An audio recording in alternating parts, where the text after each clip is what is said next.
अस्सलाम वालेकुम नाज़रीन, कोस्तान न्यूज़ सर्विस में आऊं आहियां मुस्तफ़ा मेमण।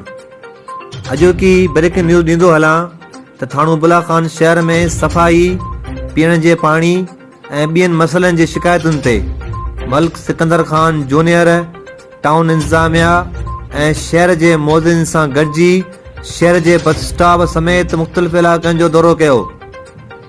दौरे दौरान शहर जी सफ़ाई, टाउन कमेटी की नाक़्स कारकर्दगी ते कावड़ जो इज़हार कंदे मलिक सिकंदर ख़ान जूनियर शहर जा मसला जल्द हल करण की हिदायत कई।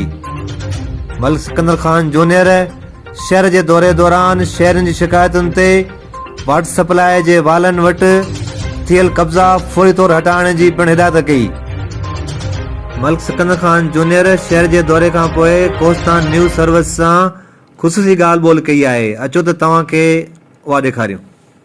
पहिरियों आउं ॿाहिरि खां ॿुधाईंदो हलां त अलहमदुलिल्लाह जीअं फेडरल में असांजी जीत थी है, उन खां पोइ असां पाकिस्तान पीपल्स पार्टी ऐं सरदार मलिक असद सिकंदर जी क़यादत में हिते अॼोकी थाणा बुलाखान सिटी जी विज़िट रखी, जिन में मुख़्तलिफ़ माण्हुनि सां असांजी मुलाक़ात थी। मुख़्तलिफ़ बुलाखान जे वार्डनि में असीं हली पाण वियासीं, असां सिटी जो दौरो भी कयो।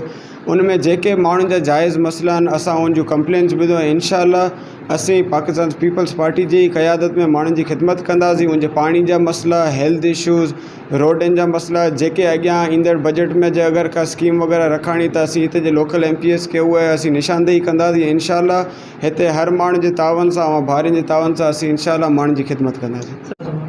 जी बलदियात इलेक्शन अचे पई, जीअं अव्हांखे ख़बर है तो सिंध में इंशाअल्लाह ऐं सॼे पाकिस्तान में पाकिस्तान पीपल्स पार्टी तमामु वॾी हिकिड़ी पार्टी है। सिंध में इंशाअल्लाह जीअं सदाईं असीं खटींदा आहियूं, इंशाअल्लाह हींअर 2022 में भी पाकिस्तान पीपल्स पार्टी भरपूर अंदाज़ में खटाईंदासीं इंशाअल्लाह सभु गॾिजी।